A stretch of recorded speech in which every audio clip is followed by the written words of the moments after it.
Porque nunca los españoles, y nadie en realidad, han luchado mejor en un barco que como lo hicieron ellos. Esto fue lo que dijo aproximadamente a mediados de octubre de 1747 George Walker, a sazón comodoro de la Royal Navy de la Marina Británica. Bueno, esto es lo que decían los enemigos de España sobre lo que era la Armada Española en el siglo XVIII, ¿no? Lo cual ya quiere decir, pues bueno, en ese sentido, que no era desde luego un país atrasado y la tecnología, pues bueno, ahora les contaré por qué. Pero empecemos un poco a recapitular, ¿no? ¿De dónde viene el término de Armada Española, en este sentido Real Armada? Bueno, Real Armada realmente aparece, es una institución que crea Felipe V al recibir la corona en Versalles, la corona de España, ¿no?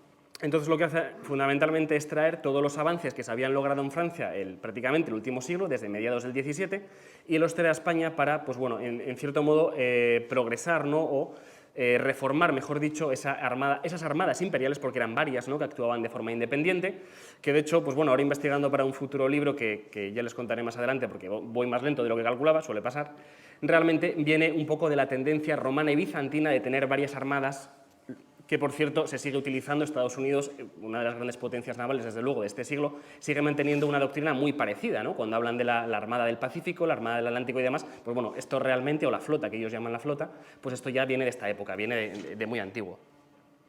Realmente la Real Armada, como digo, se crea porque el rey concibe que debe tener una única armada, es decir, todos los barcos de guerra de España deben ser de propiedad del rey. Y de hecho ahí es donde hace el término de Real Armada, es decir, los navíos del rey, real porque es del rey, y es una única armada, ¿no? No armadas imperiales o armadas que al final, pues bueno, algunos armadores podían poner cierto tipo de buques, en fin, había grandes empresarios nobles que levantaban sus propios buques, que levantaban tropas y demás, ¿no? Como digo, esto es una doctrina fundamentalmente borbónica del siglo XVIII, que por cierto también se aplicó a España a nivel militar, ¿no? Que es la famosa progresión o la famosa reforma regimental, que también es muy típica y es del siglo XVIII, donde se empiezan a organizar, pues, bueno, los viejos tercios imperiales se empiezan a organizar en compañías y regimientos y batallones, ¿no? Los tres grandes grandes padres de la Real Armada pues son José Patiño, prácticamente el fundador de ella, luego Zenón de Somodevilla, marqués de la Ensenada, y pues bueno, un ilustre asturiano, aunque nacido en Burgos, que era Antonio de Valdés, ¿no? Una saga, además, de marinos asturianos, que son los Valdés. Realmente, pues cuando Felipe V llegó a España, y fundamentalmente José Patiño, la situación que se encuentra, la verdad es que es francamente desoladora, ¿no? Pues ahí en 1702, prácticamente a mitad, ¿no? de guerra de sucesión española, pues resulta que España todavía fabricaba galeones, cuando realmente Francia y Reino Unido, pues bueno, Inglaterra, porque Reino Unido es un poco posterior, Inglaterra ya estaban fabricando desde mediados casi finales del 17, pues los famosos navíos de línea. España empezó un poco más tarde en la construcción y además tuvo ciertos problemas, porque si ven los números, pues bueno, no parece que haya un gran crecimiento, ¿no? Los primeros 30 años del siglo. Lo que ocurrió realmente fue que hubo un par de batallas importantes. Una fue la batalla de Rande, donde pues bueno, gran parte de esos buques al final terminaron hundiéndose, ¿no? Lo cual fue bastante problemático. Lo mismo pasó en Cabo Passaro en 1718, donde los nuevos buques, ahí sí ya navíos de nueva construcción, resulta que también por un ataque inglés a traición, ya que Inglaterra y España no estaban en guerra, pues resulta que se hundieron los nuevos buques de construcción. Ahí se ve cómo realmente es a mediados de siglo cuando la construcción empieza a avanzar, empieza a aumentar de tamaño y realmente en contra de lo que se suele pensar es a final del siglo XVIII cuando España tiene mayor número de buques, lo cual vuelve a romper otra vez, ¿no?, con ese falso mito de que España en el siglo XVIII pintaba poco y que de hecho pues, bueno, la construcción naval española no era reseñable, ¿no? Las fechas de 1808 y 1812 se las dejo como referencia, al final de la exposición hablaremos de ellas porque son muy importantes, porque realmente se ve cómo es a partir de 1808 cuando el número de buques decrece realmente, ¿no? Y no después de Trafalgar. Trafalgar fue en 1805. Esto es muy importante porque realmente todavía a día de hoy, y sobre todo a nivel propagandístico, ya no digamos, que muy bien lo comentaba también antes Alfonso, tema de Hollywood, de Estados Unidos y demás, pues al final es un falso mito que se va creando, la gente se va creyendo y los datos, pues como siempre, acaban desmintiendo este tipo de cuestiones, ¿no? Lo mismo pasó, además de los buques, porque la Real Armada hay que tener en cuenta que también tenía un brazo armado de infantería, lo que es la infantería de marina y también la artillería de marina. En este caso, la infantería de marina, en la época, los tercios de marina, ¿no?, que ya existían en la época imperial, pues realmente se organizaron, como decía antes, ¿no?, en base a esas organizaciones regimentales, diferentes tipos de reales órdenes, en definitiva, ¿no? Ahí les pongo tres importantes, donde realmente se empiezan a reformar los tercios y acaban creándose batallones de marina. Bueno, una cosa curiosa es que realmente los viejos tercios, ¿no?, en la época eran Armada, Marina de Sicilia y demás, pues al principio tenían el nombre del coronel comandante, ¿no?, con la primera reforma. Pues bueno, ahí está otro ilustre asturiano, que es el Marqués de Santa Cruz, que si conocen Oviedo, pues el famoso Parque de Santa Cruz, tienen un busto de él, precisamente Álvaro de Navia Osorio, que está un poco escondido realmente, hay que buscarlo un poco, pero ahí está ese busto de ese grandísimo militar asturiano también, ¿no? Como vemos, al final Asturias y el mar, pues bueno, relacionada de forma lógica, pero ya en el siglo XVIII y desde la época imperial ya ocurría esto, ¿no? Luego la reforma lo que ocurre es que se cambian la denominación de los batallones y de los regimientos, pasando a una forma numeral, ¿no?, pues del primero en adelante. Y luego realmente se crean las instrucciones, los batallones de marina como tal, la infantería de marina española, aunque realmente nace en 1537, es en 1717, posteriormente, cuando realmente adopta esa forma regimental, esa forma de batallones, que a día de hoy todavía los tercios, ¿no?, que se llaman tercios, los tercios de infantería marina española, pues están en Cartagena, en Ferrol y en Cádiz, que son los tradicionales lugares donde estaban ya en el siglo XVIII. Pero una cuestión que es muy importante reseñar es que respecto a artillería e infantería de marina era un cuerpo de tropas. Un cuerpo de tropas lo explica mucho mejor que yo, en definitiva, el capitán de navío Blanco Núñez, pero bueno, yo lo explico de una forma quizá un poco más sencilla, ¿no? Al final eran simplemente soldados, es decir, en el siglo XVIII y anteriormente solo existían dos escalas de mando, que era la de tropa y suboficiales, que estaba dentro de tropa, y la escala de oficiales. Todos los oficiales de infantería y artillería de marina procedían de la Real Armada, lo que se llamaba el cuerpo general, es decir, eran marinos de profesión. ¿Qué pasaba? Que luego, bueno, pues realmente había, digámoslo así, unos ciertos destinos, ¿no? Entonces, cuando uno salía de guardia marina, pues podía ser destinado en batallones de marina, es decir, como capitán o como teniente de infantería de marina, pues podía ser destinado a cuerpo general mandando buques, haciendo, en fin, trabajo administrativo y demás, o bien destinado a artillería de marina, donde pues al final era el que mandaba las tropas de artillería, no los artilleros. Típicamente los artilleros de marina, los oficiales de artillería de marina, solían quedarse en el cuerpo, ya que era un cuerpo muy profesionalizado y muy específico, y de hecho, curiosamente, en el Instituto de Jovellanos, en el antiguo, en el siglo XVIII, muchos artilleros de marina acabaron dando clase precisamente a la maestranza y a profesores de instituto y de universidad y demás, porque eran unos grandísimos técnicos, eran unos grandísimos matemáticos, grandísimos físicos y científicos, ¿no? Realmente el siglo XVIII en España fue muy importante porque es cuando se empiezan a construir los buques, los navíos de línea, lo que se llaman navíos de línea. ¿Por qué es importante este tipo de construcción? Bueno, porque realmente se abandona el tipo de navío, el galeón, que es un navío polivalente, también curiosamente de construcción española, aunque data del siglo XVI, y realmente lo que se empieza a adoptar es un tipo de construcción, podemos decir, desde el punto de vista de cadena de montaje. Es decir, los buques se intentan construir gemelos entre sí, de forma que son todos iguales, ¿no? Entonces, en ese sentido, cabe destacar un pequeño par de pinceladas de esta cuestión, y es que los buques se construían refiriéndose a ellos como clase, ¿no? A día de hoy, pues, por ejemplo, todos los Volkswagen Golf pues, pertenecen a la misma clase y a la misma serie, ¿no? ¿Por qué? Porque son todos exactamente iguales y gemelos entre sí. Esto en el siglo XVIII ya pasaba. Entonces nos encontramos con series que son gemelos entre sí, y precisamente el primero de cada serie, el cabeza de serie que se llama, es el que daba el bautismo a la serie. Series importantes del primer sistema, el también llamado sistema español, porque realmente se desarrolló en la cornisa cantábrica, fundamentalmente en la zona de Vizcaya y Guipúzcoa, pues fue de un grandísimo almirante español, que no solo era almirante, sino también era un grandísimo general de marina, que es precisamente José Antonio de Gaztañeta, ¿no? un vasco de pro, que realmente, pues bueno, en el arte de fabricar reales, que es el grandísimo tratado español de construcción naval, pues desarrolló este tipo de teorías y de cuestiones de construcción, que posteriormente fue copiado por los ingleses, todo hay que decirlo.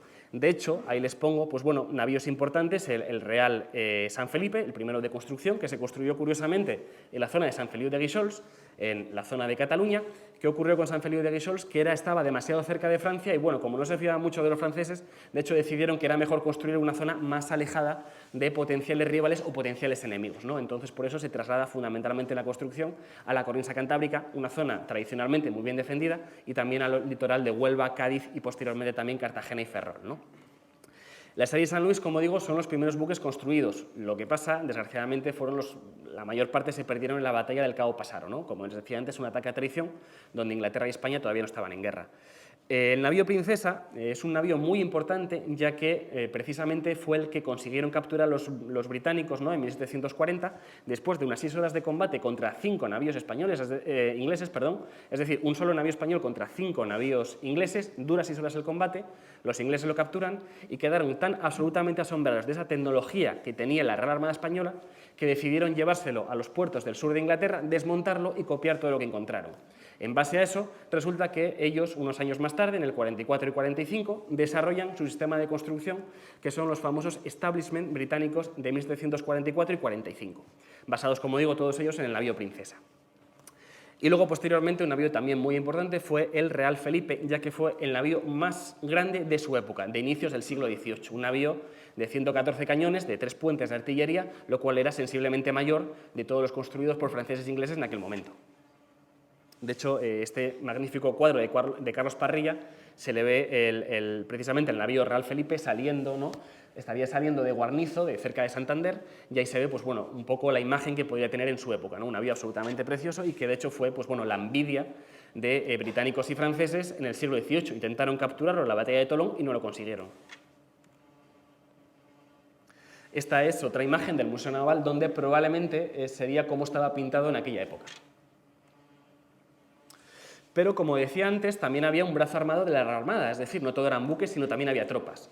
De hecho, pues, el bautismo de fuego de los batallones de Marina, de la Infantería de Marina Española del siglo XVIII, pues fue en una guerra que es bastante desconocida, desgraciadamente, a mí me parece interesantísima, porque de hecho fue literalmente España contra el mundo. Ahí se aliaron una coalición formada por Francia, por Reino Unido, por Sacro Imperio Romano Germánico, Provincias Unidas y algún reino menor de Italia, ¿no?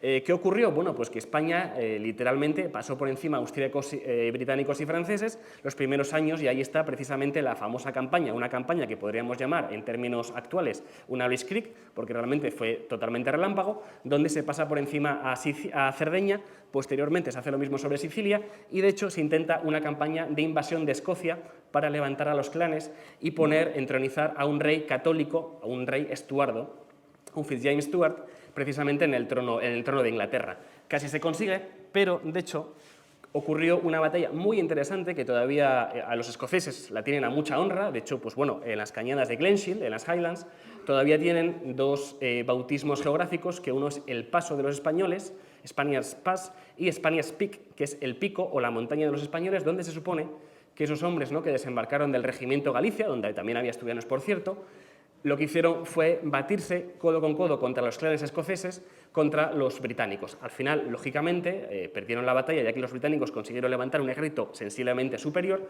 pero los escoceses, que se retiraron con grandes bajas, resulta que fueron los españoles los que cubrieron esa retirada, quedándose atrás, ¿no?, las tropas del teniente coronel Nicolás de Castro Bolaño, y de hecho los escoceses, como digo, a día de hoy todavía lo tienen en mucha honra ese combate de los clanes de los Highlanders escoceses con las tropas españolas. Pero, curiosamente, aquí te pongo también este cuadro precioso del regimiento Asturias, del Cangrejo, ¿no? Se llamaba Cangrejo porque se retiraban siempre mirando hacia el enemigo, es decir, nunca le daban la espalda al enemigo, de ahí quedó el término. Y, de hecho, en esa guerra acabó en un state quo ante bellum, que es la forma elegante de decir empate, pero, como ven, cuando se fijan en las bajas, pues resulta que el enemigo tuvo 6 veces más bajas que los españoles, teniendo en cuenta que la mayor parte de las bajas fue en la batalla o en el combate a traición de Cabo Pasaro, donde murieron la mayor parte de las dotaciones españolas que acababan de salir precisamente de formarse en esas, precisamente también de esta época, en la Real Academia de Guardias Marinas de Cádiz, que a nivel también anecdótico, cabe destacar que tuvo un sistema de intercambio donde vinieron los mejores 22 guardiamarinas rusos. Pedro el Grande, Pedro de Rusia, envió a los mejores guardamarinas rusos a España, a Cádiz, porque consideraba que era el mejor lugar donde se formaban los marinos. No los mandó a Inglaterra, no los mandó a Francia, los mandó a España, los mandó a Cádiz. Estos guardiamarinas rusos volvieron a la Torre Sukov y ahí se supone que desarrolló Pedro el Grande su gran armada, la Gran Armada Rusa, que precisamente también data prácticamente del siglo XVIII, de inicios del siglo XVIII. De hecho, dicen las malas lenguas que el propio Pedro el Grande quiso venir y Felipe V, pues bueno, como estaba en guerra con los suecos y demás, dijo que, bueno, que se dedicara más bien a sus cosas, que ya cuando pudiera viniera, pero en fin, que se dedicara a lo suyo, en definitiva, ¿no? Otra de las grandes campañas importantes de este siglo es también bastante desconocida, que es la conquista, o la reconquista, mejor dicho, de Orán y Mazalquivir, ya que ya habían sido plazas españolas en la época imperial, en el siglo XVI y también parte en el XVII. Decían en aquella época los marinos, los poetas y demás del siglo XVIII, los cortesanos, incluso los reyes, que nunca antes el mar Mediterráneo cubría tal variedad de banderas, ya que en los puertos de Barcelona y de Alicante se congregó una gran armada española y, de hecho, Felipe V tuvo que enviar enviados, valga la redundancia, a la mayor parte de las cortes europeas, fundamentalmente a Londres, a París y también a Viena, a explicarles que, bueno, que no se preocuparan, que esa flota no iba a atacar Italia, como es lo que se sospechaban ellos, sino que iba a intentar reconquistar 2 plazas españolas que eran Orán y Mazalquivir, y efectivamente lo hicieron. Claro, esta campaña, pues bueno, podríamos hablar de que prácticamente participaron en ella el Dream Team de los militares en fin, y generales españoles de la época, ¿no? Porque ahí tenemos a Álvaro de Navia Soria, como decía antes, ilustre asturiano, ¿no? Marqués de Santa Cruz del Macerado, de ahí precisamente el parque y la calle de Santa Cruz de Oviedo, José Carrillo de Albornoz, Juan José Navarro, uno de los grandísimos marinos españoles de inicios del siglo XVIII, y bueno, un ya muy conocido, gracias a Dios por todos, Blas de Lezo, ¿no? Que era uno de los almirantes jefe de la escuadra. Realmente cabe destacar que esta campaña, ¿no? Fue un ejemplo más, un paradigma de lo que se llama la doctrina anfibia española, es decir, esa capacidad española de invadir una costa enemiga y lo hacía de una forma muy particular, que además había nacido precisamente de la época de Felipe II. Felipe II, aunque fundamentalmente se le conoce como gran rey, ¿no? Como gran administrador y demás, pues realmente también fue un gran teórico militar y tenía grandes militares a su servicio. De hecho, como digo, de ahí nace esa doctrina de infantería marina española, que bueno, si no la creó Carlos V, que es habitualmente lo que suele decir, desde luego Felipe II sí que le dio la forma y le dio esa doctrina que posteriormente se heredó, ¿no? Una cuestión, hablando de asturianos, ¿no? Y aprovechando que estamos precisamente también en Gijón, Álvaro de Navia Osorio es también muy importante porque escribió un importante tratado militar, ¿no? Ese famoso tratado militar de estrategia táctica militar. Una anécdota que en cierto modo no se sabe todavía de hoy si es más bien una leyenda urbana o fue real, ¿no? Resulta que cuando Federico el Grande de Prusia estaba venciendo a los austríacos de forma absolutamente tremenda, ¿no? Y era uno de los grandes reyes, uno de los grandes militares de mediados del siglo XVIII, pues bueno, un embajador español, uno de los enviados españoles, le preguntó, pues bueno, Majestad, ¿cómo es posible que usted, un pequeño reino, ¿no? Pues hay que tener en cuenta que prácticamente hasta el siglo XVIII era un pequeño reino con muy poco poder, ¿no? Y prácticamente con un ejército mínimo. Era capaz de vencer, pues bueno, a la gran potencia de Europa Central, que era el Sacro Imperio Romano Germánico, Austria, ¿no? En definitiva. Pues bueno, pues resulta que dicen, ¿no? Que Federico el Grande sacó un librito, y ese librito era el Tratado táctico y estratégico de Nava Osorio, ¿no? Que era muy famoso en aquel momento como gran tratadista militar.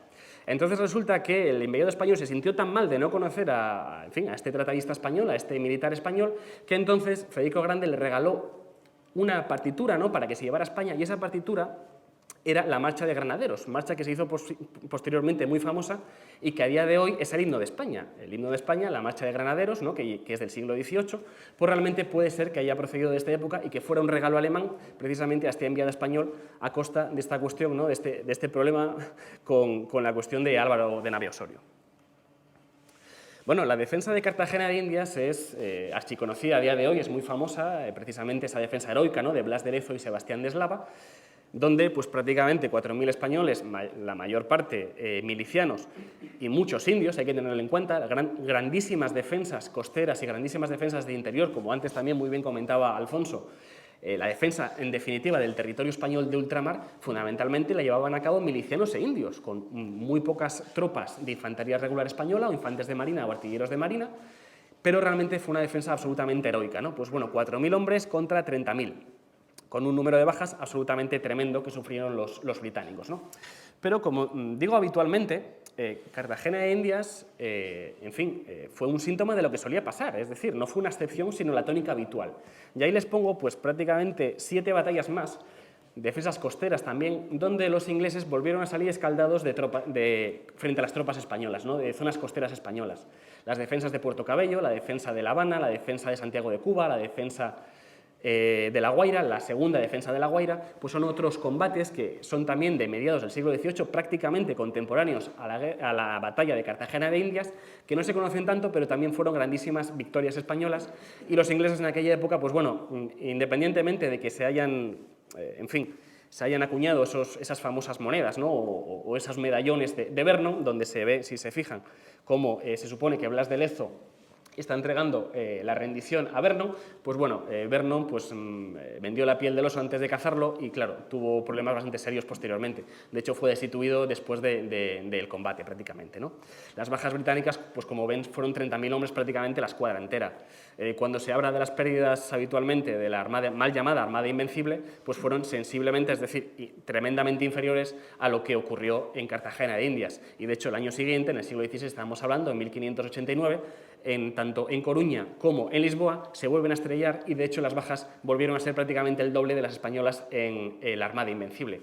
Pero a día de hoy, ¿qué batalla o qué combate se conoce? La Armada Invencible. Otra vez hay que luchar, ¿no?, contra esa propaganda británica, contra esas, en fin, esas mentiras, ¿no?, que hay que intentar poco a poco o fundamentalmente limpiar o evitar, ¿no?, en cierto modo, que los jóvenes, fundamentalmente, que la gente común, ¿no?, pues al final no tenga por qué creerse esas mentiras, ¿no?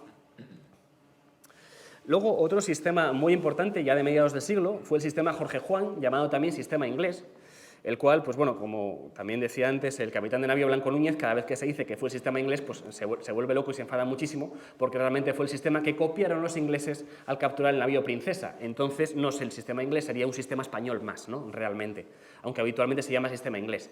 ¿Por qué se llama sistema inglés? Bueno, porque un grandísimo marino español, ¿no?, Jorge Juan, marino, entre otras muchas cosas, luego veremos por qué, resulta que fue como espía, un espía que, bueno, si James Bond es famoso y conocido, pues bueno, Jorge Juan hizo 5 veces más, ¿no? ¿Por qué? Porque se infiltró hasta en el almirantazgo británico, llegó a cenar con almirantes británicos bajo un seudónimo, ¿no? Y al final pues consiguió traerse a España grandísimos, fundamentalmente técnicos, maestranza, carpinteros de Ribera, en fin, este tipo de profesionales, fundamentalmente católicos irlandeses, también algún escocés y algún inglés también católico, y fueron los que desarrollaron en España ese sistema de construcción, como digo, mal llamado inglés, ¿no?, que dio, curiosamente, ¿no?, consecuencia, ¿no?, a uno de los buques más conocidos de la historia de la navegación, que es el Santísima Trinidad, ¿no? Pero también dio otro sistema, o más bien otra serie, ¿no?, una serie muy famosa, que fue la serie de los 12 apóstoles. Antes les decía que habitualmente el cabeza de serie es el que bautiza la serie, en este caso el cabeza de serie era el Oriente, pero al ser 12 buques construidos al mismo tiempo en grada, es decir, 12 buques construidos en Ferrol al mismo absoluto tiempo, lo cual para la época era absolutamente demencial pensar eso y que un país fuera capaz de hacer eso. Pues realmente al ser 12 y por tradición católica se les llamó los 12 apóstoles.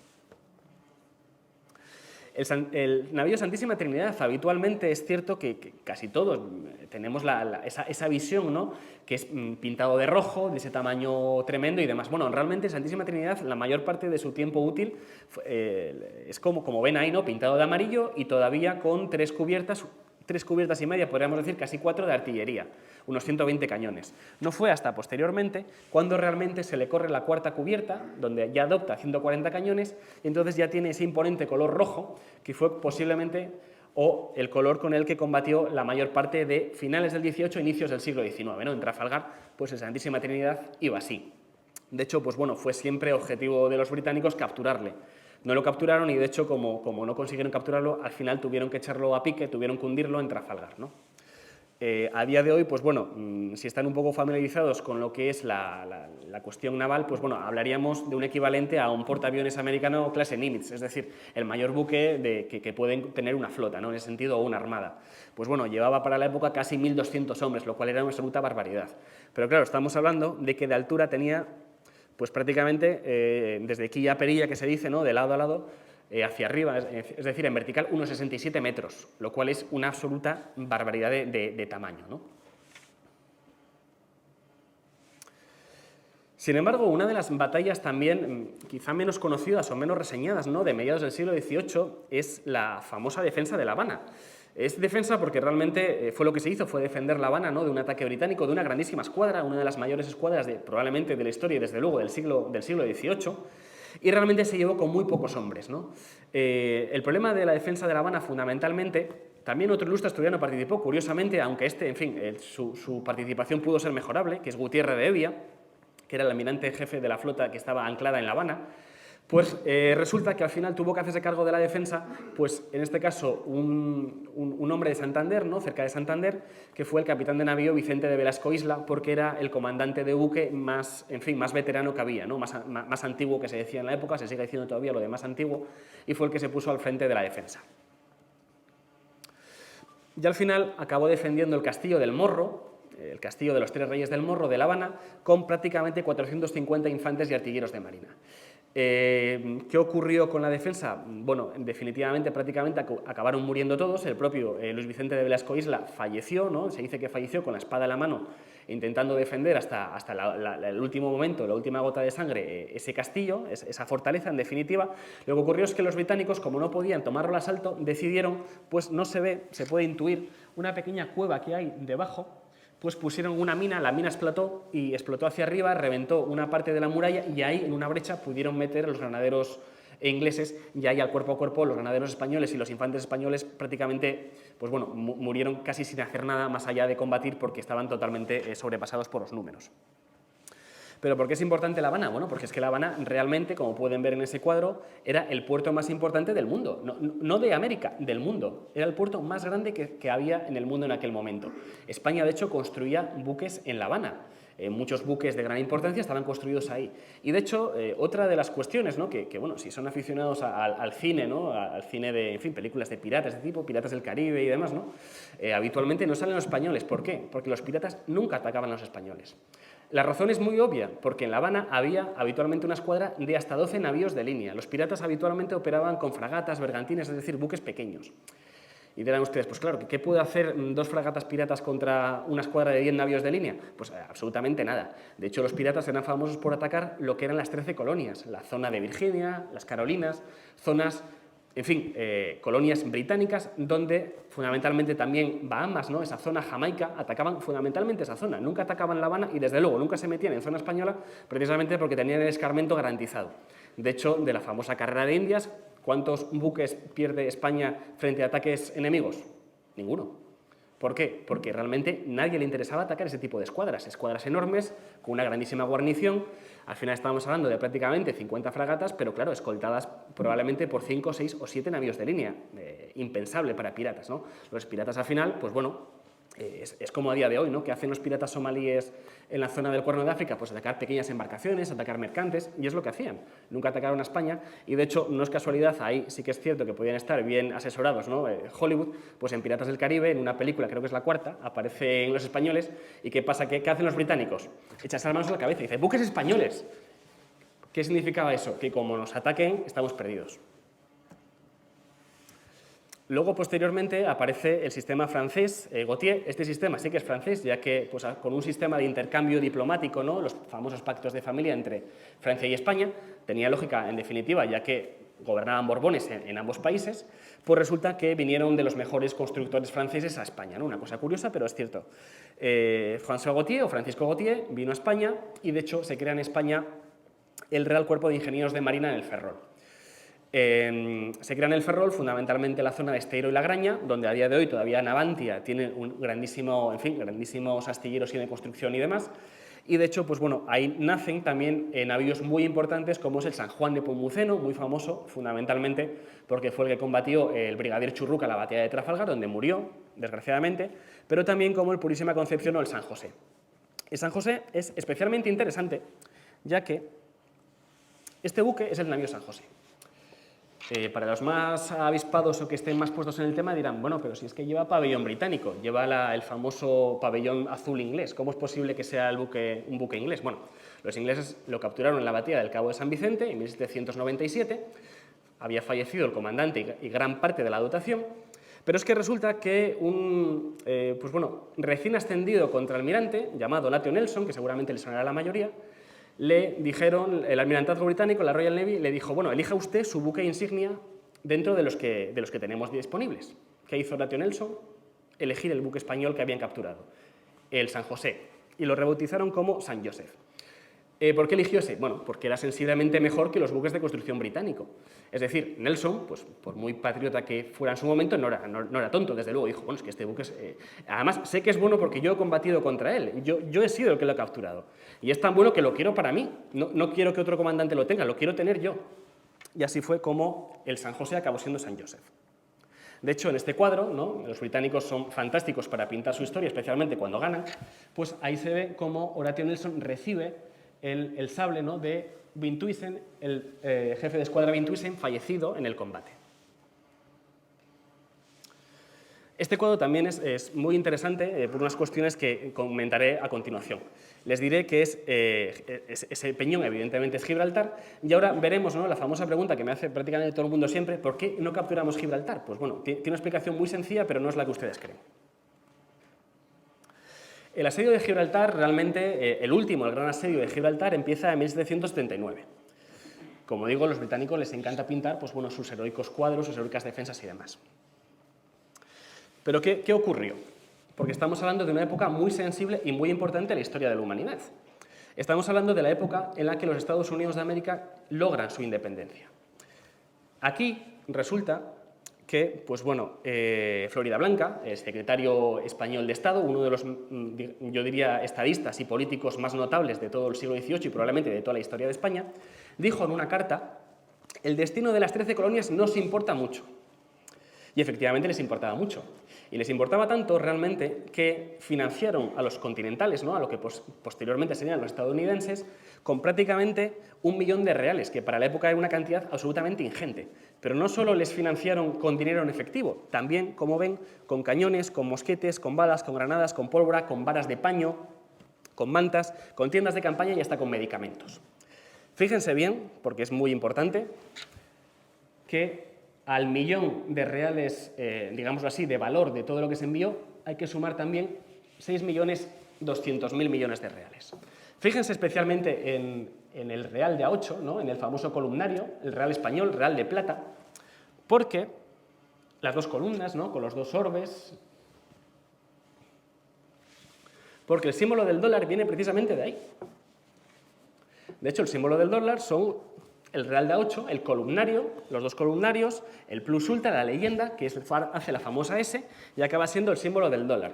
Pero es que además los primeros dólares se acuñaron sobre los propios reales de A8 españoles, que eran de plata, como digo, eran muy valiosos, ¿no? Y de hecho, el dólar prácticamente hasta mediados, hasta el nacimiento de los Estados Unidos ya, incluyendo los nuevos estados, incluso California, mediados del siglo XIX, el real español, el real de A8, podríamos decir que era la primera moneda de curso legal del mundo, porque se aceptaba tanto en China, en Cantón, se aceptaba en Japón, se aceptaba en Filipinas, se aceptaba en todos los continentes donde había españoles, que era territorio español o podía estar, se aceptaba en África, en los presidios del norte de África, y se aceptaba en Estados Unidos de América.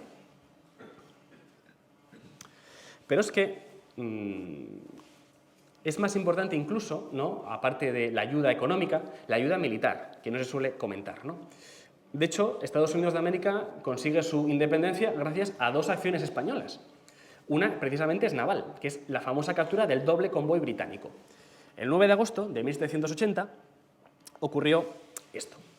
Ocurrió que una escuadra española, mandada por un anciano almirante, Luis de Córdoba, que por la época tendría cerca de 80 años, captura 55 fragatas mercantes que llevan todo eso. Llevan pertrechos para armar 12 regimientos de infantería del Royal Army, de casacas rojas, lleva cañones, lleva mosquetes, barriles, y se hacen casi 3.000 prisioneros. La mayor parte, prácticamente un tercio, eran altos oficiales del Royal Army, eran de capitán hacia arriba todos. Lo que quiere decir es que los casacas rojas, el Royal Army, en Estados Unidos, en sus combates, prácticamente no contó con un cuerpo de ejército entero. Aparte también 1 millón de libras oro, lo cual era la soldada, era el mantenimiento de otro ejército, precisamente el Royal Army, ¿no? Y además un valor material de unas 600.000 libras, que es el valor de las fragatas en definitiva. Lo que ocurrió con esta captura es que Lloyds, que es la famosa aseguradora en bolsa británica, cae 18 puntos. La bolsa de Londres prácticamente entra en bancarrota. Ya ahí, precisamente, les pongo el título, el Real Desmayo. Cuando el almirantazgo británico le comenta esto al rey Jorge, resulta que el rey Jorge se desmaya. Pero se desmaya no solo por la catástrofe que fue, que lo fue, y de hecho, a día de hoy todavía se considera la catástrofe mayor de la historia de la Royal Navy, teniendo en cuenta que en la Primera y la Segunda Guerra Mundial tuvieron catástrofes prácticamente semejantes. Pues resulta que el rey había invertido en bolsa en varias cuestiones dependientes de que Reino Unido ganara la guerra, con lo cual el rey no se empobreció, no entró en bancarrota, pero casi, ¿no? Y de ahí viene el famoso Real Desmayo, de que el rey Jorge se desmaya en el momento de conocer la noticia. Habitualmente el 4 de julio, ¿no?, en Estados Unidos se habla mucho de la ayuda francesa. Efectivamente, los franceses colaboraron con 12.000 hombres a la independencia de Estados Unidos, pero es que los españoles colaboraron con 11.000, y sin embargo no se suele comentar. Y de hecho hicieron algo más importante que colaborar. Abrieron un segundo frente en el sur de las 13 colonias, realmente a la recuperación de la Florida y demás, que impidió a los británicos condensar las tropas que tenían en el norte, ¿no? Lo cual al final ayudó a los estadounidenses a conseguir su victoria. No es casualidad, en definitiva, que el sitio de batalla de Yorktown, que es de 1781, prácticamente un año después o unos meses después de la captura del doble convoy, es la grandísima o la primera gran victoria de los continentales contra los británicos. Y en esa época ocurre también otra gran victoria española, que es la batalla de Pensacola, con ese grandísimo desembarco de la infantería y los granaderos de marina españoles tomando las trincheras británicas a la bayoneta, ¿no?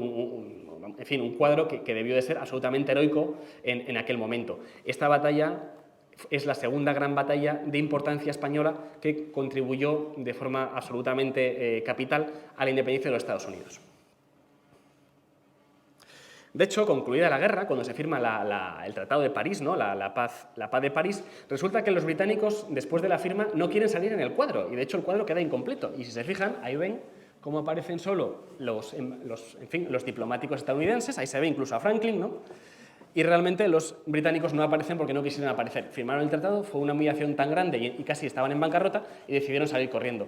Y entonces, luego ocurrió en el Tratado de París, que yo diría que una de las grandes potencias que salió más beneficiada, independientemente de Estados Unidos, que por supuesto también al conseguir su independencia, fue España. ¿Por qué? Porque España recupera Menorca, recupera las Floridas y toma ciertos territorios que habían sido ocupados por los británicos. De hecho, curiosamente, la primera operación naval de la historia del US Navy, conjunta con un país aliado, es con España. Es precisamente la toma de Bahamas, donde hay buques americanos, estadounidenses, y hay buques españoles haciendo labores conjuntas, atacando a la Royal Navy, ¿no? Por cierto, se toma Bahamas sin disparar un solo cañonazo. Desembarca la infantería marina española y los fuertes británicos se rinden porque ven que no tienen nada que hacer en la defensa. De hecho, ahí les pongo también el cuadro de José Moñino y Redondo, Florida Blanca, que es uno de los grandes impulsores, si no el gran impulsor, de la independencia de Estados Unidos de América. Este cuadro es un tanto tramposo y enseguida van a saber por qué. Porque si se fijan, dirán, bueno, yo ahí veo uniformes azules con bocamangas cubiertas y demás rojas, pues bueno, esos tienen que ser infantes de marina españoles, ¿no?, que es el colores tradicionales. Pero no, son marines continentales estadounidenses. De hecho, ahí ven a John Paul Jones, uno de los grandísimos capitanes estadounidenses de la época, del US Navy, y en el otro cuadro ven cómo prácticamente los uniformes son exactamente iguales que los uniformes españoles. ¿Por qué son iguales? Porque, si recuerdan, España contribuyó a los continentales con paño español, con lana española. Y como los estadounidenses no tenían con qué vestir a sus tropas, decidieron vestirlos con los colores que tenían, que era el rojo español y la lana española azul. Y así fue como, si se fijan, un teniente de navío español y un teniente de navío estadounidense, el uniforme es exactamente el mismo. Pero es que las influencias españolas a nivel militar, no solo económico, de Estados Unidos, van mucho más allá. De hecho, si se fijan, ¿no? Precisamente en la infantería de marina, la famosa franja grana, ¿no? De infantería de marina, la roja, Estados Unidos también la usa, sus Marines Corps la siguen usando. Para tropa era roja y para oficiales amarilla, dorada. Lo mismo que sigue usando los marines, los US Corps, ¿no? Pero es que, de hecho, incluso hasta el propio símbolo, ¿no? Del famoso el águila con el orbe se parece sospechosamente al símbolo de la artillería de marina española, que era el ancla con la granada de los artilleros de marina españoles. Y el uniforme caqui, por cierto, viene del paño que utilizaban los artilleros de marina e infantes españoles cuando estaban embarcados, que era un paño de lana muy grueso y que era ese color marrón que se decía que al combatir con él muchas veces, pues bueno, al estar sucio o haber sangre, pues bueno, en fin, no se perdía la moral porque, claro, uno no veía a sus compañeros heridos y decía, bueno, pues aquí estamos todos bien, no pasa nada, seguimos combatiendo, ¿no? Pues ese uniforme, incluso el famoso caqui, pues también viene de aquella época y viene de España, ¿no? Es un poco posterior, es de 1802. La toma de Menorca fue determinante. A nivel militar, quien esté un poco puesto en el tema, fundamentalmente porque el 6 de enero todos los años se celebra una gran ceremonia, ¿no? En Zarzuela, que es la Pascua Militar. La Pascua Militar la celebró Carlos III al recuperarse Menorca, ¿no? No recuperarse porque se recuperó un poco más tarde, pero al conseguirse la primera victoria en Menorca. Esa gran flota y esa gran tropa que recuperó Menorca iba camino a Gibraltar cuando resulta que los británicos piden la paz. Es decir, ante la pregunta que antes les hacía de forma retórica, ¿por qué no cayó Gibraltar? Pues tan simple como que los británicos pidieron la paz antes. Y España, ya que había recuperado Menorca, las dos Floridas, Estados Unidos lograba su independencia y Francia le salía más o menos bien la jugada, decidieron, pues muchas veces, ¿no?, que se dice lo de más vale pájaro en mano que ciento volando, y así resultó que Gibraltar a día de hoy todavía consigue estando en manos británicas, ¿no? Pero no fue desde luego por una grandísima defensa, sino porque los españoles decidieron que no era el momento de recuperarla. Uno de los grandísimos, o de los últimos, podría decir, grandes sistemas de construcción fue el de Romero Landa, probablemente el mejor de construcción naval del siglo XVIII, de buques de vela. De hecho, pues bueno, de él aparecen los navíos de la serie Santana y también el San Ildefonso, los ildefonsinos.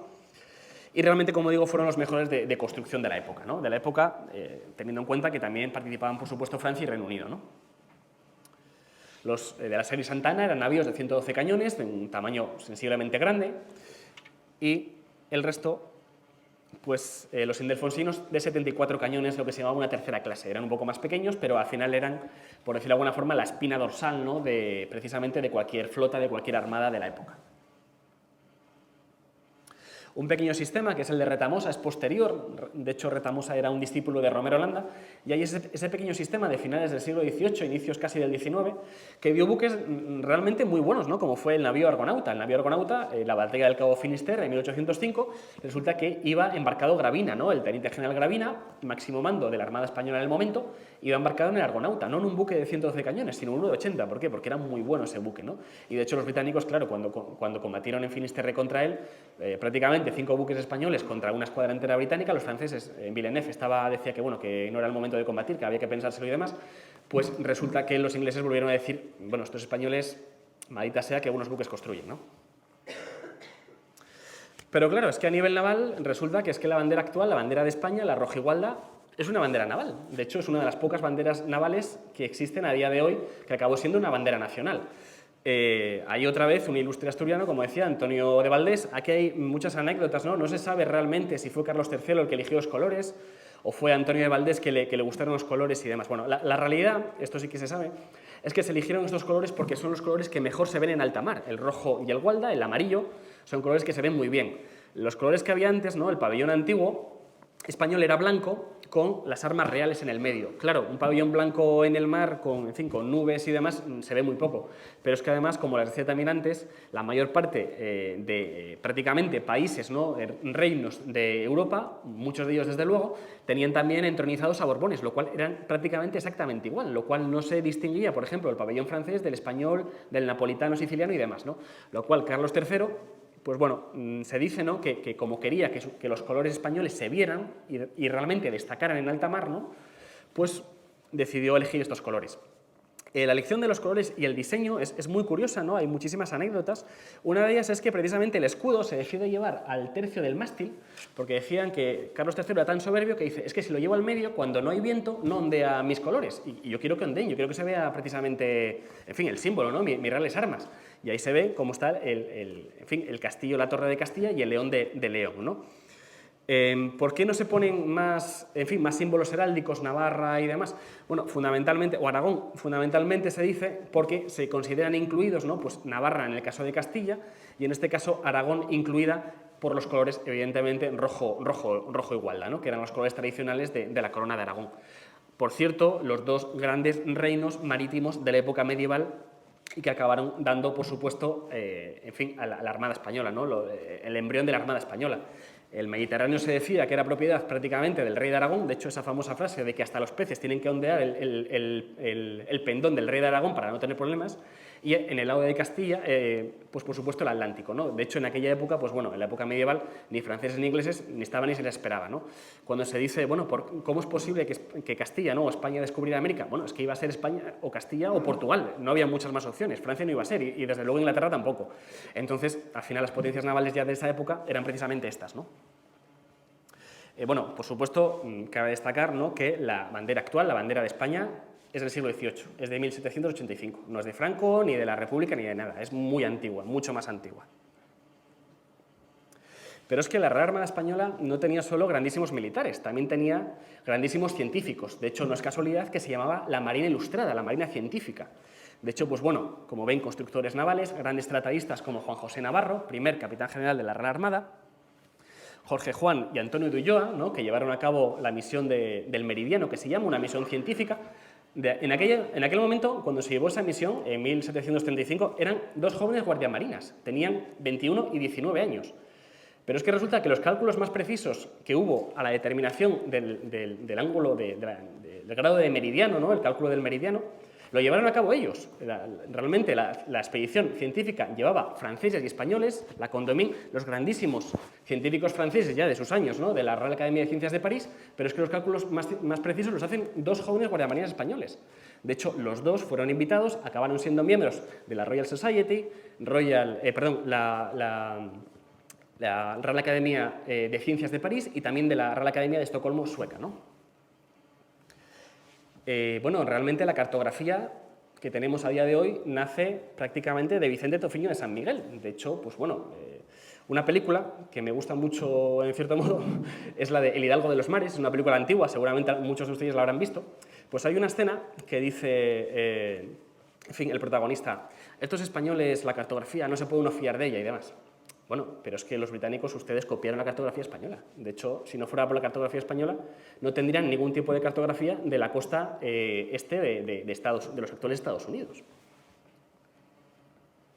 También grandes tratadistas, en fin, humanistas y demás, como Juan de Lángara, José de Mazarredo, Juan Francisco de la Bodega y Cuadra, que por cierto, limeño de nacimiento, era un criollo español nacido en Lima. Sí, los nacidos en América también podían alcanzar alto grado, de hecho acabó siendo capitán de navío. No se miraba dónde nacía uno. En aquel momento tenía tantos derechos un limeño, un novohispano o un hombre nacido en Burgos o nacido en Valladolid.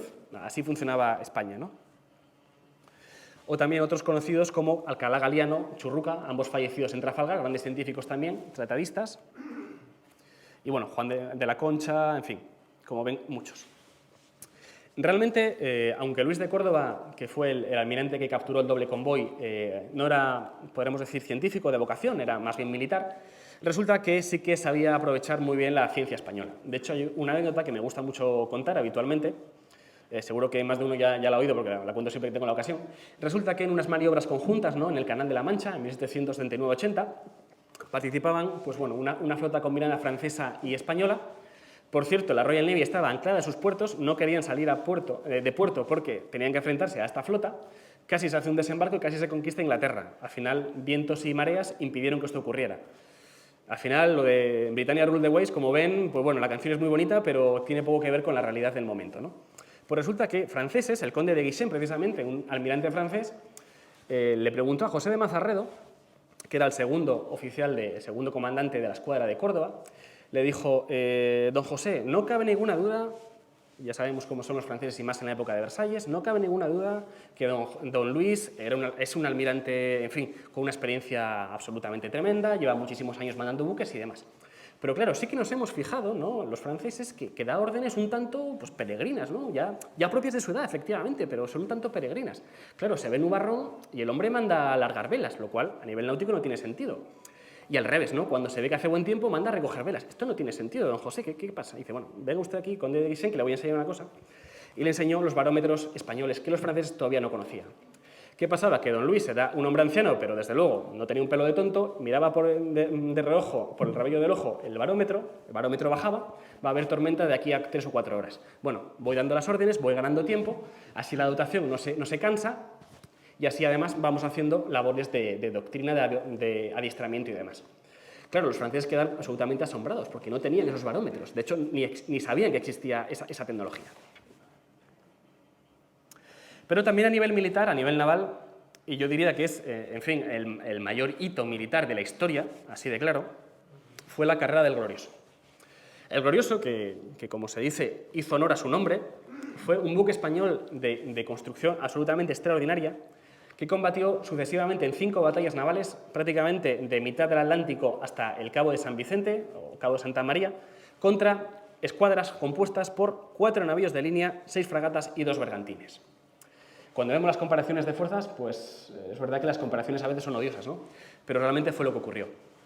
Pero es que el Glorioso se alzó con 4 de 5 victorias. En el último combate, tuvo que rendirse, pero tuvo que rendirse no porque estuviera combatiendo contra un navío británico, el Russell, que era sensiblemente mayor que el suyo, de un porte superior, y contra 2 fragatas británicas a la vez.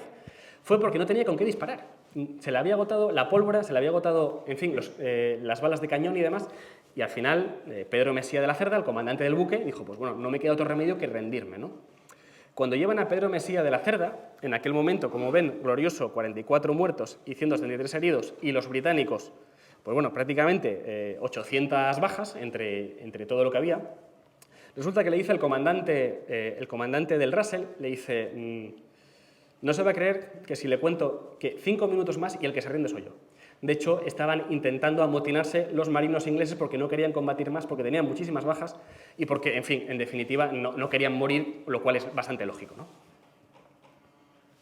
Pero es que Jorge Juan, como digo, y como se le llamó en su época, el sabio español, lo de sabios quedase muy corto, porque este hombre yo creo que hizo de todo. Marino de guerra, llegó hasta el rango de jefe de escuadra, director de la Real Academia de Guardias Marinas, profesor de navegación, de ahí el famoso Tratado de Astronomía y Navegación, que estuvo vigente prácticamente medio siglo, ingeniero naval, precisamente el del sistema inglés, sistema de Jorge Juan, científico en la misión geodésica del Meridiano, y espía, Mr. Joshua, en Inglaterra. Y también, además, diplomático, embajador en Marruecos, ¿no? Pues este hombre, como digo, pues en su vida, que además tampoco murió tan mayor, hizo prácticamente de todo, ¿no? No quiero ni pensar qué harían, en fin, franceses, ingleses o estadounidenses si tuvieran una figura así en su historia. Pues, pues me imagino que estaríamos viendo películas y series todo el día precisamente sobre él, ¿no? Pero es que España, como digo, la Real Armada, la Marina Ilustrada, también tenía un componente muy importante científico y fundamentalmente también de exploración. De hecho, pues ahí estaba precisamente Bengoechea en Tahití. De hecho, pues ahí ven, por ejemplo, la fragata Águila, cómo llega, ¿no? Y precisamente son de los primeros europeos, los primeros occidentales en llegar a la zona de Tahití. Por cierto, las famosas navegaciones de Cook, en la zona, no en la zona de Tahití, sino en la zona de la costa oeste de Estados Unidos, lo hizo con la cartografía que capturaron los ingleses en La Habana, por poner también la famosa reseña, ¿no?, de la cartografía española era mala, decían ellos. Bueno, expediciones a Alaska. Hubo varias, hubo muchas. De hecho, en Alaska, el primer asentamiento occidental, otra vez, es español. Ahí ven el fuerte de San Miguel, ¿no? Y lo llevó a cabo el famoso limeño que les comentaba antes, Cuadra y Bodega. Hubo 3 convenciones que, en definitiva, para que se hagan una idea, fue la forma de repartirse el mundo que hubo en la época entre Reino Unido y España, ¿no? Pues si Portugal y Castilla se repartieron el mundo en los tratados de Tordesillas, pues a finales del 18 se repartieron precisamente el mundo, prácticamente lo que quedaba de mundo por descubrir, ¿no? En esos tratados, por cierto, las Malvinas se consideran españolas. Lo digo porque a día de hoy todavía muchos británicos no acaban de, en fin, de encontrar esos papeles, vamos a decirlo así. Pero es que las expediciones a Alaska no fue una ni dos, de hecho fueron, como ven, 6. Y de hecho se llega prácticamente hasta la punta de Alaska. Pero es que en la zona más alta que se conocía en la época, en el siglo XVIII y prácticamente hasta el siglo XIX y casi diría hasta el siglo XX, se llamaba la isla de San Gonzalo, con muchos más nombres, Puerto de Córdoba, Isla de Revillagigedo, en fin, muchísimos nombres de almirantes, de marinos españoles de la época, nombres que, por cierto, fueron posteriormente cambiados en el siglo XIX por nombres un poco más anglosajones, vamos a decir, ¿no? Parecía que no acababan de gustarles tampoco a los estadounidenses el hecho de que las zonas, en fin, más al norte, ¿no?, descubiertas, pues tuvieran nombre español, ¿no?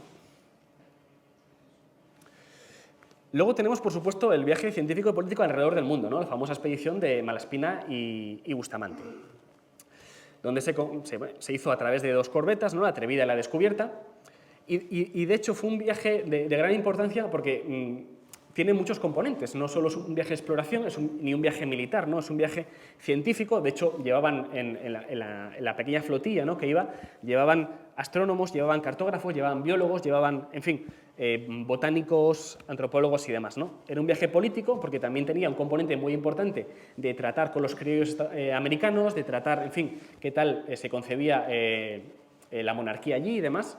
Y luego también viaje militar, ¿no? Se estaban estudiando las defensas, había órdenes lacradas, ¿no?, órdenes secretas para vigilar todo esto. De hecho, una cosa bastante curiosa, lo que se encuentran, esto además, en fin, es una anécdota muy curiosa, una de las cuestiones que se encuentra uno de los biólogos y cartógrafos y otro de los cartógrafos que van en este viaje es en la zona prácticamente de Alaska, porque realmente el viaje se ve que va hasta el norte del todo, se encuentra que los indios tienen barretinas catalanas. Y se quedan los españoles asombrados. Dicen, ¿cómo es posible? O sea, esto claramente es una barretina catalana.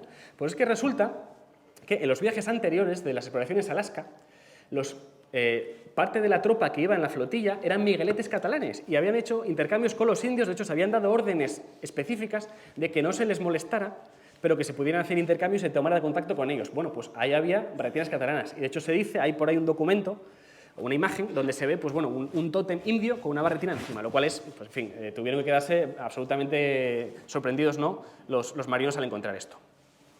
Luego también tenemos, por supuesto, a finales del siglo XVIII, batallas. Una de ellas es la batalla de Tolón. La batalla de Tolón los franceses, bueno, la tienen absolutamente como parte casi del nacimiento de su historia. ¿Por qué? Porque, bueno, fue ascendido un joven general que posteriormente acabó siendo famoso, ¿no?, Napoleón Bonaparte, que combatió pues contra un conjunto de tropas, digámoslo así, una confederación compuesta por españoles, franceses, en fin, sardos y demás. El hombre que acabó defendiendo el puerto de Tolón fue precisamente Federico Gravina, teniente general de la Real Armada, y fueron los infantes de marina españoles los que defendieron Tolón. La defensa de Tolón, ¿por qué es importante? Bueno, porque era uno de los últimos, digámoslo así, últimas zonas realistas francesas, ¿no? Estaban todos los realistas, todos los que apoyaban los Borbones y la monarquía, y de hecho, pues, si no hubieran defendido los españoles y hubieran cortado, en fin, esa entrada de los revolucionarios, pues hubieran guillotinado a la mayor parte de ellos. ¿Qué hicieron los españoles? Mientras que los británicos, por cierto, se llevaban la mitad de la flota francesa anclada en Tolón, los españoles lo que hicieron fue cubrir la retirada, favorecer que la población civil embarcara en barcos españoles y pudieran ponerse a salvo. De hecho, en esta época hay documentos, ¿no?, donde se agradecen, los propios franceses agradecen a Gravina, en fin, la valentía y el honor que hizo al dejar a sus hombres, ¿no?, a los infantes de marina, defendiendo, cubriendo esa retirada para que mujeres, hombres, ancianos y niños pudieran, franceses, ¿no?, lealistas, pudieran abandonar y no fueran, pues bueno, masacrados por los revolucionarios franceses. Hubo muchísimas más batallas, muchísimas más victorias españolas, ¿no? Pues bueno, si Tenerife es famosa porque Nelson se dejó un brazo, Nelson venía de ser derrotado en Cádiz, ¿no?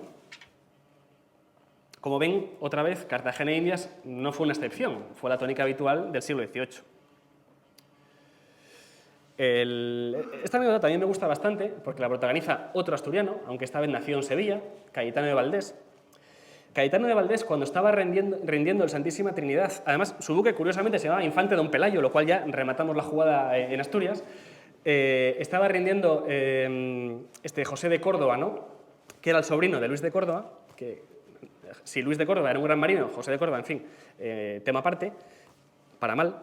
estaba rindiendo el buque Santísima Trinidad, pues resulta que Cayetano Valdés, que tenía ese pronto asturiano, dijo: o vuelve vuecencia a izar el pabellón del rey, o le tomaré por inglés y le ordenaré abrir fuego hasta hundirle. Al final, el almirante español se da por aludido, decide subir el pabellón, izar el pabellón, lo que significaba que el buque seguía combatiendo, que no se rendía, se recupera el buque y esta batalla, Cabo de San Vicente, que a los británicos les vuelve a encantar, resulta que no la ganan, sino que se ponen en fuga cuando otra escuadra española se acerca al combate, ¿no? Y ahí está el famoso combate entre Horatio Nelson, muy conocido a día de hoy, contra un desgraciadamente desconocido Cayetano de Valdés, que llegó a ser, por cierto, ministro de Marina. Pero es que en España también había mujeres que combatían. De hecho, ahí tenemos a una infante de Marina española, Ana María de Soto, cordobesa, que se había alistado haciéndose llamar Antonio María de Soto, uno de sus hermanos, para, embarcarse y combatir, ¿no?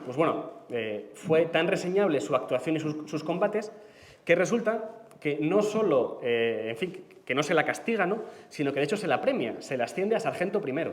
De hecho, no solo la primera infante de Marina de la historia, sino la primera sargento primero de Infantería de Marina de la historia. Con lo cual, si tenemos que ir a la siguiente, creo que hablamos de los años 50, de los años 60, probablemente en los marines estadounidenses, ¿no? Pues los españoles, otra vez ya estábamos ahí. Y casi ya para terminar mi exposición, ¿no?, me gustaría hacer hincapié, ¿no?, en esta pátina, ¿no?, de leyenda negra que hay sobre la Marina española, ¿no? Este cuadro es muy famoso, es la muerte del brigadier Churruca. Realmente es un cuadro un poco, libre, ¿no?, porque le faltaría una pierna. Realmente un cañonazo le había arrancado la pierna, se estaba desangrando.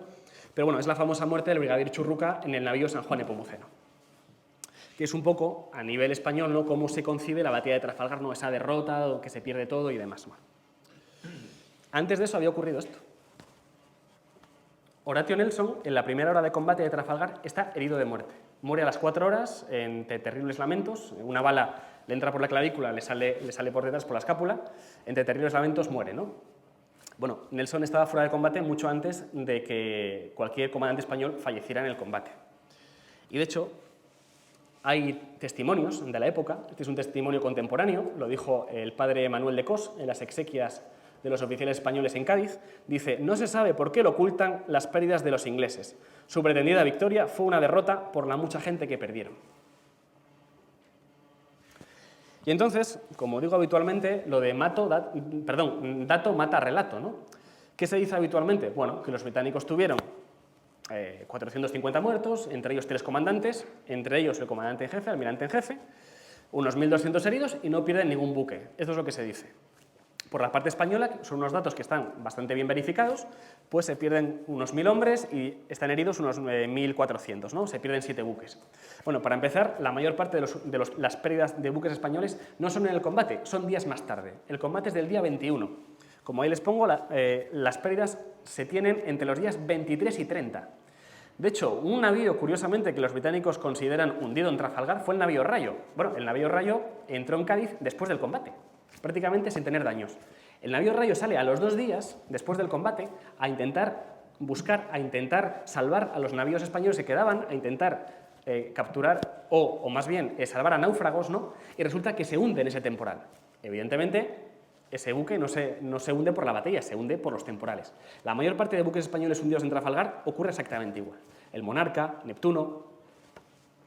Pero es que los británicos también matizan mucho sus propias bajas, ¿no? Yo investigando el tema de Trafalgar, que siempre fue, la verdad es que una batalla que me interesó. De hecho, yo de pequeño empecé con el tema naval porque me gustaba tanto Trafalgar, pero como nunca me encajaron las cifras, dije, aquí hay algo mal, o sea, esto no puede ser, a mí esto no me encaja. Entonces, a base de investigar durante muchos años, investigando incluso los historiales de la Royal Navy, resulta que uno se encuentra que 11 de los navíos de la escuadra británica entraron en mal estado en Gibraltar. 5 de ellos en estado ruinoso. Si sumamos, hablamos de 16 buques, que es el 60% de la escuadra en muy mal estado. Luego, claro, resulta que se sacan de las playas de Cádiz, de Huelva, cuerpos ahogados. Esos cuerpos tienen 3 tipos de uniformes: uniformes españoles, uniformes franceses y uniformes británicos. Los británicos no los cuentan, esa gente fallecida, esa gente ahogada, ¿no? Cuando vamos ya a buscar navío por navío, ¿no? ¿Qué pasó con ellos? ¿Qué fue de ellos después de la batalla y demás?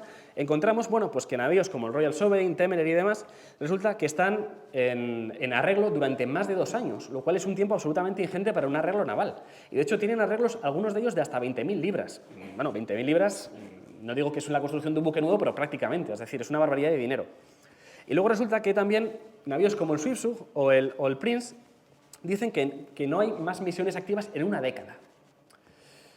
Bueno, esto es bastante lógico. Cuando un navío está en buen estado, sale al mar, se le destina a operaciones y demás. Cuando está en mal estado, no. ¿Cómo estarían esos 2 navíos para en 10 años no salir de puerto?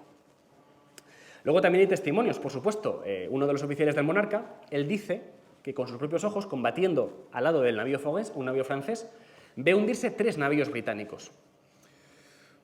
Claro, es un testimonio de una persona que estuvo en Trafalgar.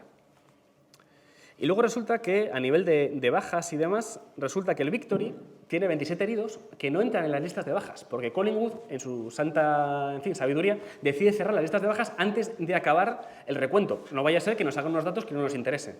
Y, de hecho, lo mismo pasa con el Temeraire. El Temeraire, el propio oficial del Temeraire, el comandante, dice: tengo 43 desaparecidos en las tormentas y en fin, ahogados. Quiero decir, esa gente no sé qué ha sido de ella. Y esa gente tampoco se suma. Cuando en 2 buques tenemos casi 70 bajas, no quiero pensar una escuadra de 30 y tantos cuántas bajas pueden tener. Yo he echado cuentas y a mí me salen 850 muertos y 2.150 heridos.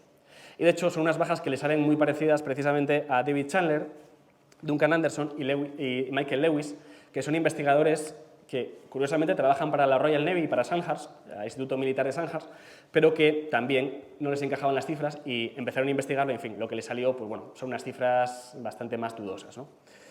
En definitiva, Trafalgar, ¿qué ocurrió con Trafalgar? Bueno, Trafalgar es un mito nacionalista británico. El siglo XIX es el que realmente le da la importancia a Trafalgar que tuvo, ¿no? Yo muchas veces digo que Trafalgar, combatiendo o no combatiendo, tenía poco interés. ¿Poco interés por qué? Porque bueno, los británicos dicen, ya bueno, pero es que impidió que Napoleón invadiera Inglaterra. Bueno, pero es que 2 días antes de Trafalgar, Napoleón estaba en Alemania, estaba combatiendo en Ulm contra los austríacos y venciéndoles. Napoleón, 2 meses antes de Trafalgar, ya había decidido que no iba a invadir Inglaterra, con lo cual otra vez se cae un poco ese mito, ¿no?, de que salvó Inglaterra y demás, ¿no? Como digo, mitos nacionalistas británicos. Desgraciadamente, estos mitos, muchos autores españoles, fundamentalmente Benito Pérez Galdós, bebe de ellos y, de hecho, pasan al imaginario popular como esa grandísima derrota, ese desastre, ¿no?, esa pérdida de la Armada y demás, ¿no? La Armada, insisto, perdió 7 buques. Pero es que la Armada había cedido 3 a Francia, ¿no? Les había regalado 3 buques a Francia, con esos, yo digo, infames tratados de San Ildefonso, ¿no?, donde Godoy, pues al final, tratando con Napoleón, le regala 6 de los mejores buques españoles. Cuando echamos cuentas, resulta que después de Trafalgar, España tiene 37 navíos de línea, pero es que 3 años más tarde tiene más. Hombre, pues entonces, ¿qué ha pasado con la Real Armada? Pero no dice la gente que la Real Armada se muere y se pierde en Trafalgar. No, falso, no ocurre. Pero es que España recupera esos buques al conquistárselos, al volver a capturar los buques españoles, la mayoría, por cierto, que se recuperan a los franceses en la batalla de la Poza de Santa Isabel.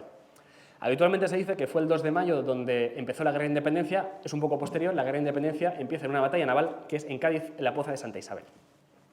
¿Qué pasó con la Real Armada? Bueno, pues pasaron 3 personas, ¿no?, o 3 sujetos, vamos a decir.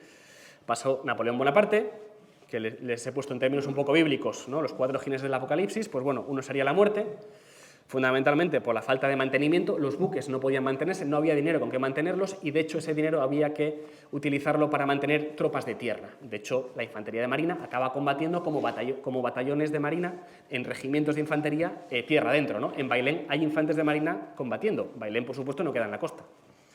Fernando VII, ¿no?, la peste, con esas corruptelas, compras de navíos rusos en mal estado, en fin.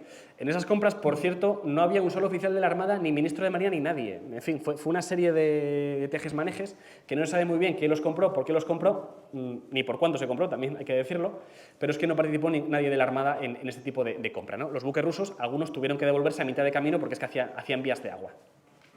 Y luego también la guerra, ¿no? Arthur Wellesley, supuestamente aliado de España, ¿no?, en la famosa, lo que ellos dicen, la guerra peninsular, que realmente, pues bueno, destruyó todo el tejido industrial español que pudo y más, ¿no? ¿Por qué? Porque sabía que realmente, ¿no?, los ingleses Son muchas cosas, pero las cosas las tienen claras.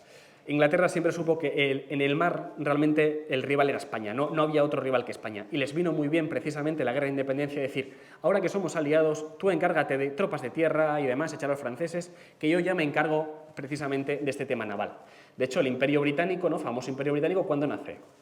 Nace después de Trafalgar, nace en el siglo XIX.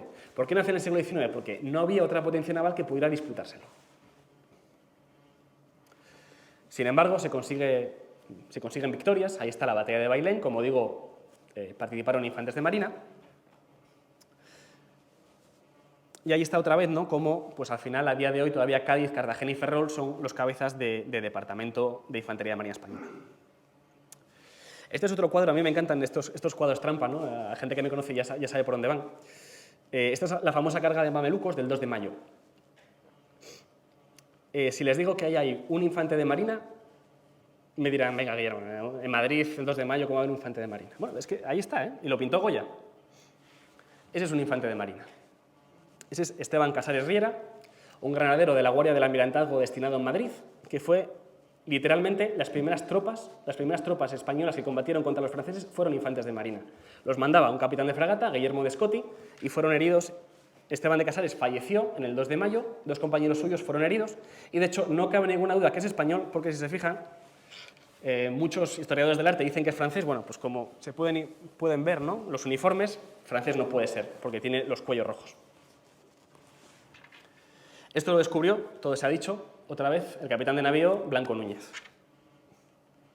Pero es que hubo infantes de marina combatiendo no solo en las calles del 2 de mayo. De hecho, curiosamente, en esta calle, el almirantazgo quedaba un poco más allá, de hecho, en la zona de Alcalá. O sea, de hecho, literalmente fueron las primeras tropas. Oyeron los tiros de los franceses, salieron a ver qué pasaba, vieron cómo estaban masacrando a los españoles y ni cortos ni perezosos, los infantes.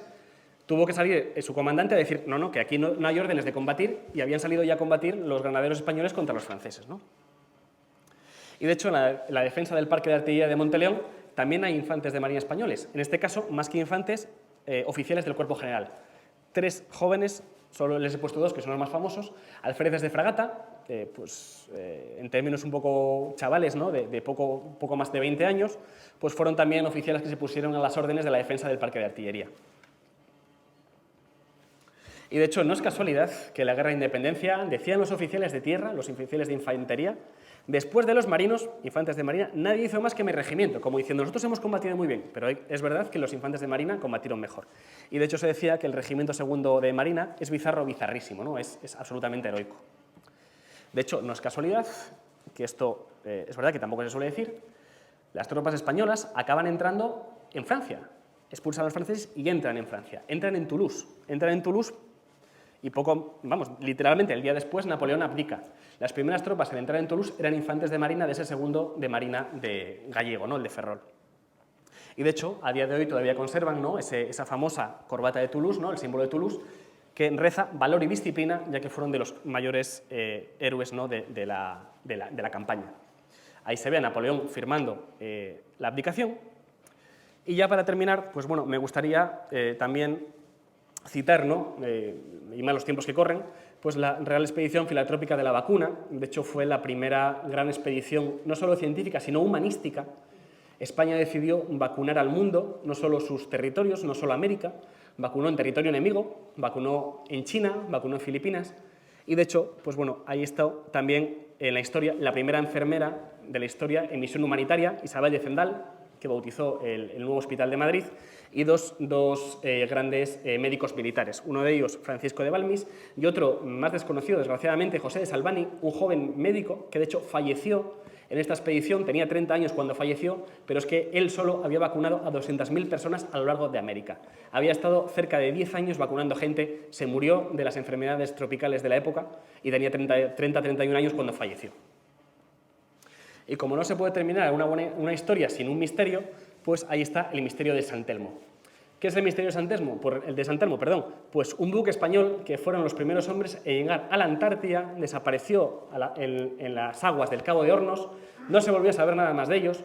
El comandante era otro ilustre limeño, precisamente Rosendo Porlier, otro americano, otro novohispano, y se perdieron cerca de 650 hombres, ¿no? 644. Resulta que hace no mucho se descubrió que había, una de estas expediciones científicas descubrieron que había el famoso mascarón español, ¿no? El león engallado, que luego les pondré otra vez la diapositiva. Se encontró ese león, y ese león estaba en la isla de Livingstone, en la Shetland del Sur, es decir, en la Antártida. La Antártida resulta que, aunque, bueno, en fin, son muy famosos los científicos, exploradores y demás del siglo XX que llegaron y ese tipo de cosas, no la descubrieron los españoles esto fue en 1819, si no recuerdo mal. El primero en avistarla fue un hombre llamado Gabriel de Castilla en 1601, 200 años antes de que llegaran los españoles y casi 400 años antes de que llegara cualquier otro europeo. Para terminar ya, pues bueno, esto reza el arsenal de la Carraca de Cádiz, ¿no? El capitán naval de España. Tu regre imperio fructus hispane memento, habitualmente se traduce en pasado, pero realmente la traducción correcta sería esta. Tu misión en español es gobernar los mares, recuérdalo. Muchas gracias.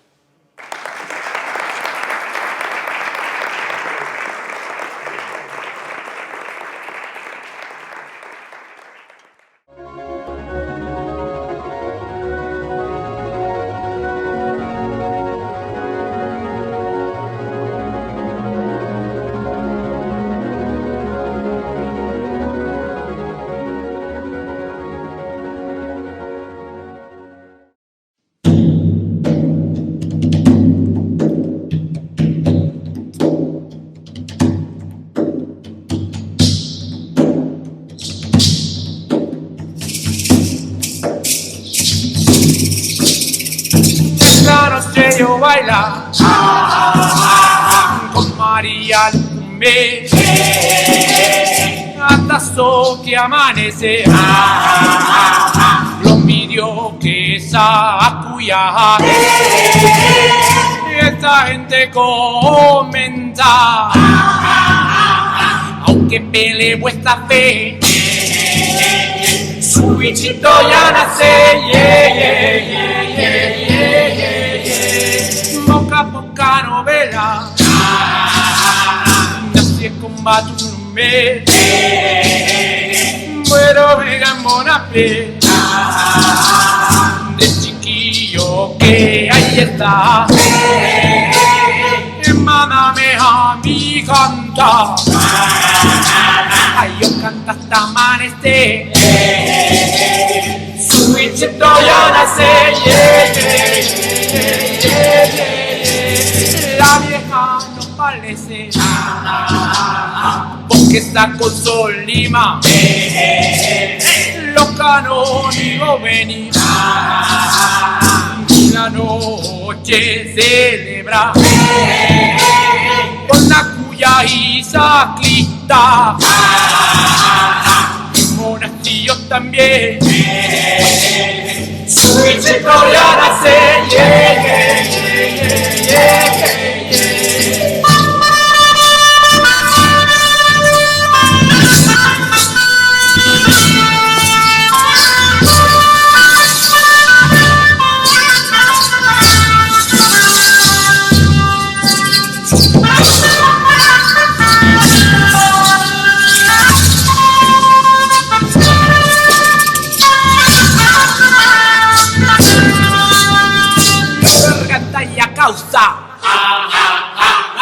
Pechuguera yo tené, y romarizo en los pechos, como troqueta cuya, que calladito se está.